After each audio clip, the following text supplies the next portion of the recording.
नमस्कार। मैं डॉक्टर भवशेखर, सहायक आचार्य राजनीति विज्ञान, राजकीय मीरा कन्या महाविद्यालय उदयपुर। आज हम लोग तृतीय वर्ष कला राजनीति विज्ञान के द्वितीय प्रश्न पत्र, जिसे कि हम अंतर्राष्ट्रीय संबंध के नाम से जानते हैं, के अंतर्गत चर्चा करते हुए संयुक्त राष्ट्र संघ के एक और महत्वपूर्ण अंग, जिसे कि हम अंतर्राष्ट्रीय न्यायालय या इंटरनेशनल कोर्ट ऑफ जस्टिस के नाम से जानते हैं, के संदर्भ में चर्चा करेंगे।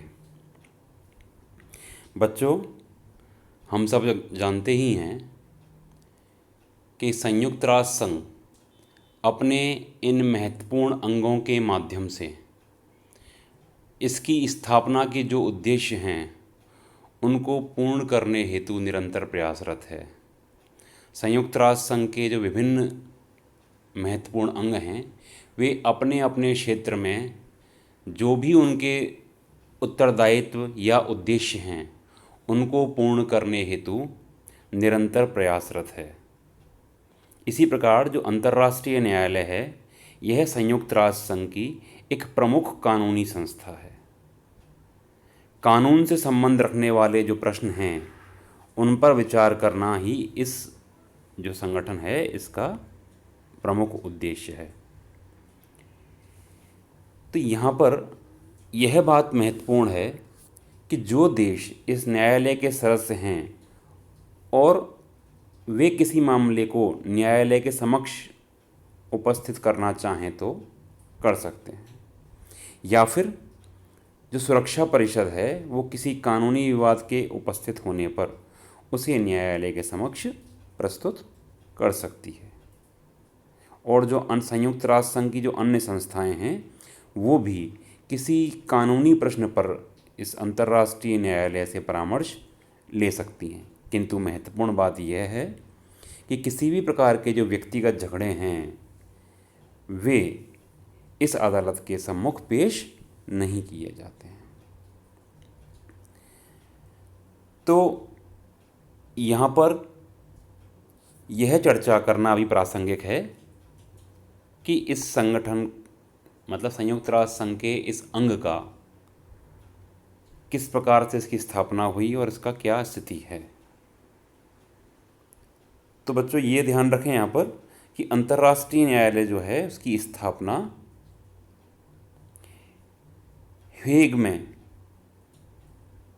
हेग जो है नीदरलैंड के अंतर्गत है ना। हेग में 3 अप्रैल 1946 को हुई।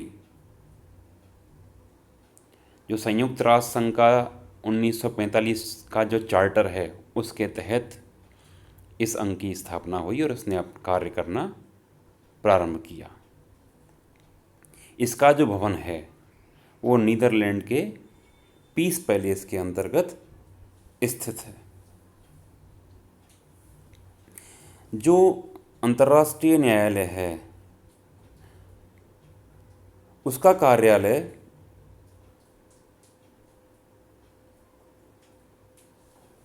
हेग में उपस्थित होने का जो प्रमुख कारण है वह यह है कि इस कार्यालय के भव्य भवन का जो निर्माण है वो अमेरिकी दानवीर स्वर्गीय कार्नेगी ने अपने धन से कराया। आज अंतर्राष्ट्रीय न्यायालय का जो कार्यालय है उसी भवन में चल रहा है। और जो पूर्ववर्ती अंतर्राष्ट्रीय न्यायालय था जो राष्ट्रसंघ के तत्वावधान में कार्य कर रहा था, उसने जो निर्णय दिए या आदेश दिए उन सबको इस नवीन न्यायालय ने उनका अंगीकरण कर लिया।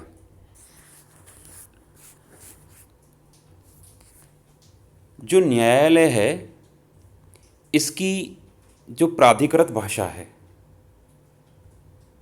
वह अंग्रेजी और फ्रेंच है। जो अन्य भाषाएं हैं उनको भी अधिकृत रूप में यहाँ पर प्रयुक्त किया जा सकता है। यह जो न्यायालय है यह अपनी जो कार्यविधि है और जो इसकी नियमावली है उनको स्वयं ही तैयार करता है। न्यायालय में मामलों की जो सुनवाई है वो सार्वजनिक रूप से तब तक होती है जब तक न्यायालय का आदेश अन्यथा ना हो। सभी प्रश्नों का जो निर्णय है वो न्यायाधीशों के बहुमत से होता है और जो सभापति है उसको निर्णायक मत देने का अधिकार होता है। इस न्यायालय का जो निर्णय है वो अंतिम होता है, उसकी अपील नहीं हो सकती, किंतु कुछ मामलों में पुनर्विचार किया जा सकता है। जब हम न्यायालय के गठन की बात करते हैं तो संयुक्त राष्ट्र संघ का जो चार्टर है उसकी धारा 92 के अनुसार अंतर्राष्ट्रीय न्याय के लिए न्याय के जो अंतर्राष्ट्रीय न्यायालय है इसका गठन हुआ। अंतर्राष्ट्रीय न्याय के स्थायी न्यायालय के समान ही न्याय के अंतर्राष्ट्रीय न्यायालय जो है वर्तमान में जो है इसके जजों की संख्या 15 रखी गई है। ये न्यायाधीश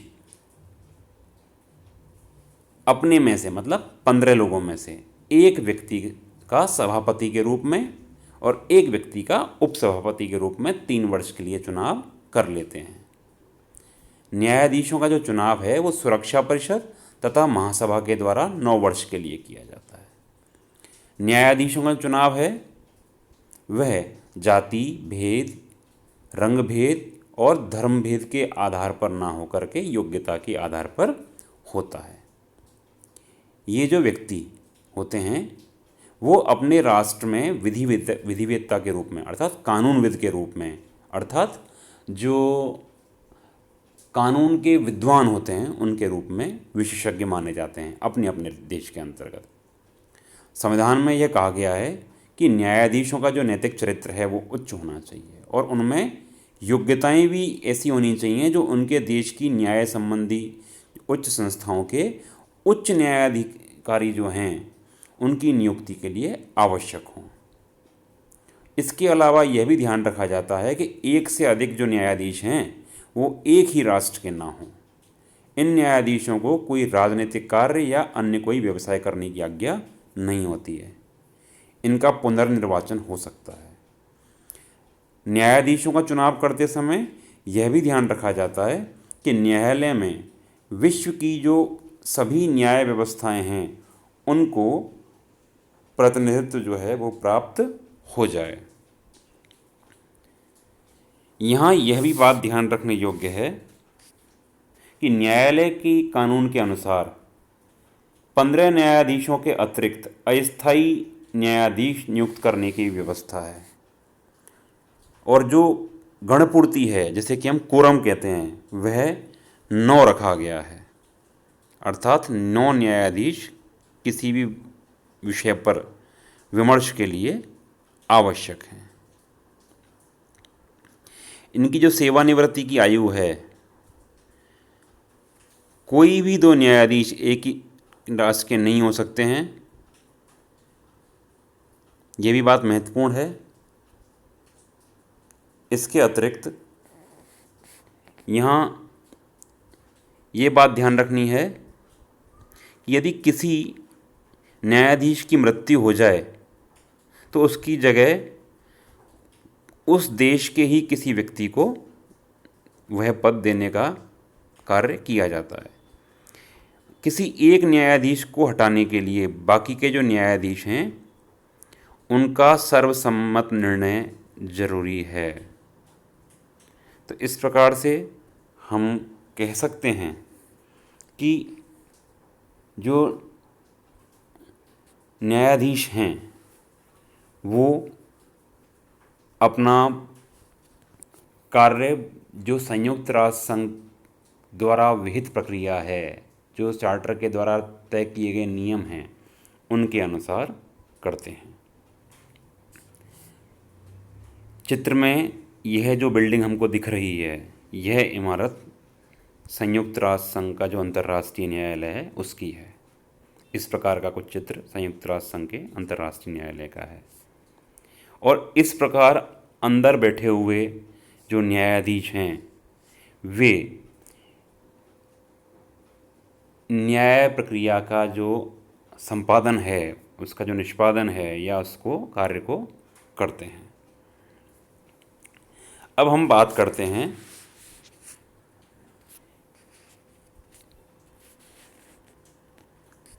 कि न्यायालय जो है उसको ये अधिकार है कि वो अपना निर्णय देने के पूर्व किसी व्यक्ति विशेषज्ञ या कमेटी के द्वारा मुकदमे से संबंधित किसी विषय के संबंध में जांच करा सकता है। न्यायालय यदि सोचता है कि किसी व्यक्ति कोई विशेषज्ञ से या किसी कमेटी के द्वारा किसी मुकदमे की जांच करनी चाहिए तो करा सकता है। और जो मुकदमा है उसकी सुनवाई आमतौर पर सार्वजनिक रूप से होती है, किंतु न्यायालय खुद या फिर जो वादी प्रतिवादी हैं उनकी प्रार्थना पर किसी बंद कमरे के अंदर भी किसी मामले की सुनवाई या मुकदमे की सुनवाई कर सकता है।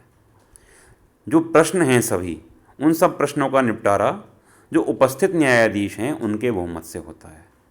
यदि किसी प्रश्न पर जो न्यायाधीशों का मत बराबर हो जाए तो सभापति और उसकी अनुपस्थिति में जो सभापति का आसन ग्रहण किए हुए कोई व्यक्ति है वो निर्णायक मत दे सकता है। यदि कोई निर्णय सर्वसम्मति से नहीं हो तो उस अवस्था में जो अल्पमत वाले न्यायाधीश हैं उनको भी अपना पृथक लिखित मत रखने का अधिकार है। जो मुकदमे का निर्णय है वो खुली अदालत जो होती है उसमें पढ़ा जाता है और उस पर सभापति और रजिस्ट्रार के हस्ताक्षर होते हैं। तो ये कुछ महत्वपूर्ण बिंदु हैं जो हमको ध्यान रखने के चाहिए। अब हम जब बात करते हैं न्यायालय के क्षेत्राधिकार की, तो जो अंतर्राष्ट्रीय न्यायालय है उसका क्षेत्राधिकार 3 प्रकार का है। पहला कहलाता है ऐच्छिक क्षेत्राधिकार, दूसरा है अनिवार्य क्षेत्राधिकार और तीसरा है परामर्शात्मक क्षेत्राधिकार। जब हम ऐच्छिक क्षेत्राधिकार की बात करते हैं तो यहाँ यह स्पष्ट है कि जो अंतर्राष्ट्रीय न्यायालय है उसकी जो धारा 36 है उसके अनुसार न्यायालय उन सभी मामलों पर विचार कर सकता है जिनको संबंधित राज्य न्यायालय के सम्मुख प्रस्तुत करें।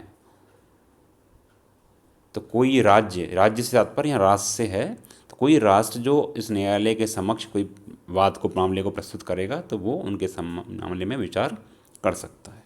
ये ऐच्छिक क्षेत्राधिकार। जब हम अनिवार्य क्षेत्राधिकार की बात करते हैं तो यहाँ स्पष्ट है कि राज्य स्वयं घोषणा करके इन क्षेत्रों में न्यायालय के आवश्यक क्षेत्राधिकार को स्वीकार कर लेता है।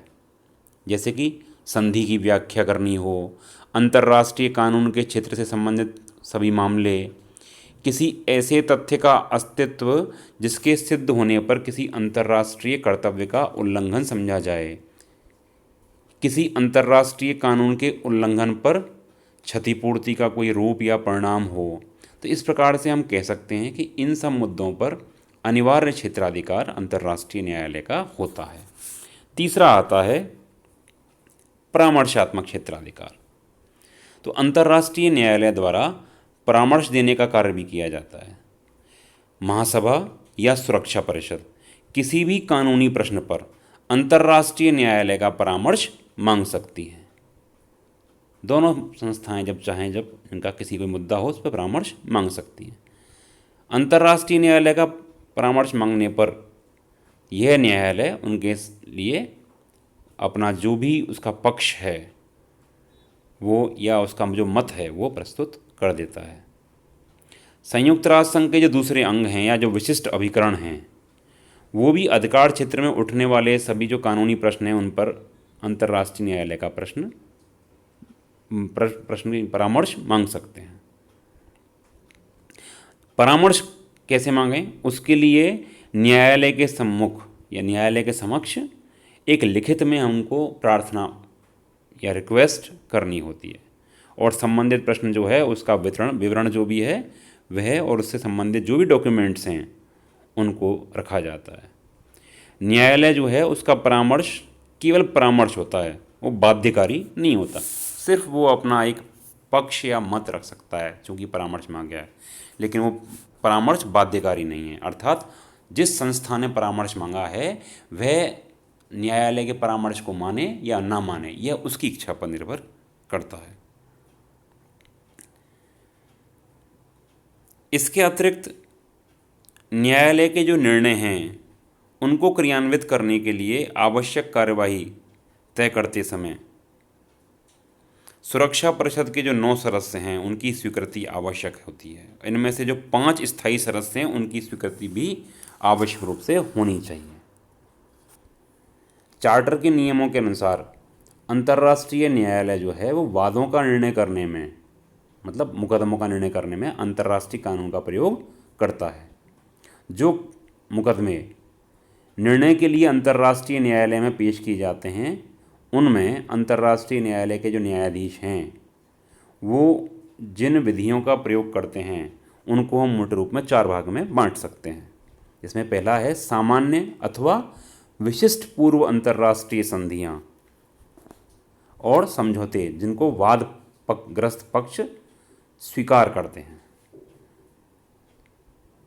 तो ये वह अंतर्राष्ट्रीय संधियां या समझौते हैं जिनको जो मुकदमा दायर करने वाले पक्ष हैं उन्होंने स्वीकार किया है, तो उन विधियों का प्रयोग करते हैं। दूसरा है वे अंतर्राष्ट्रीय परंपराएं या रीति रिवाज जिनको कि सामान्यतया प्रयोग में माना जाता है। तीसरा है जो सभ्य राष्ट्र जो हम बोल रहे हैं, सदस्य जो हैं इसके, उनके द्वारा मान्यता प्राप्त कानूनों के सामान्य सिद्धांत। और चौथा है भिन्न भिन्न जो राष्ट्र हैं उनके जो कानूनी विद्वान हैं या न्यायाधीश हैं उनके द्वारा जो निर्णय दिए गए हैं वे भी इसके अंतर्गत आते हैं। तो इन 4 विधियों के माध्यम से अंतर्राष्ट्रीय न्यायालय जो है वो अपने निर्णयों को प्रस्तुत करता है। जब हम अंतर्राष्ट्रीय न्यायालय के मूल्यांकन की बात करें तो हम कह सकते हैं कि जो अंतर्राष्ट्रीय न्यायालय है उनके निर्णयों के पीछे कोई बाध्यकारी शक्ति नहीं है, सिर्फ परामर्शात्मक शक्ति होती है। फिर भी जब से इसने जन्म लिया है, मतलब जब से ये अस्तित्व में आया है, इसके द्वारा अनेक अंतर्राष्ट्रीय मामलों को सुलझाया जा चुका है। तो हम कह सकते हैं कि चाहे इसके पीछे बाध्यकारी शक्ति नहीं है, लेकिन इसके बावजूद भी अंतर्राष्ट्रीय न्यायालय जो है वह अपने जो उद्देश्य हैं उन उद्देश्यों में अपनी दुर्बलताओं के और सीमाओं के बावजूद बड़ी कुशलता से काम कर रहा है और अंतर्राष्ट्रीय जो कानून हैं उनके विकास में योगदान दे रहा है। धन्यवाद।